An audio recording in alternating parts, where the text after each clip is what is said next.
日本2025年的代表汉字选的是这字库马。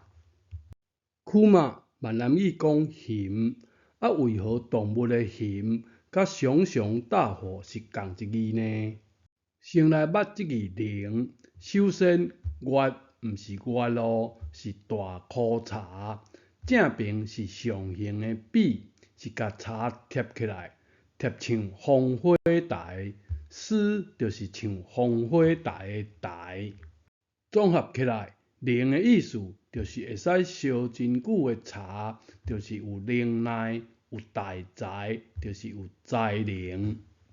加上火，甲柴烧起来就是行，行野切读行，行柴行烧水来洗身躯，写这字行。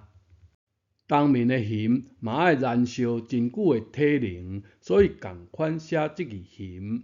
当面的熊有时嘛会行出来摆射行动，只是形状较隐密字义，读音就是形隐切读熊安尼来。行甲熊两音写同字，真有能耐，会使烧真久的大材。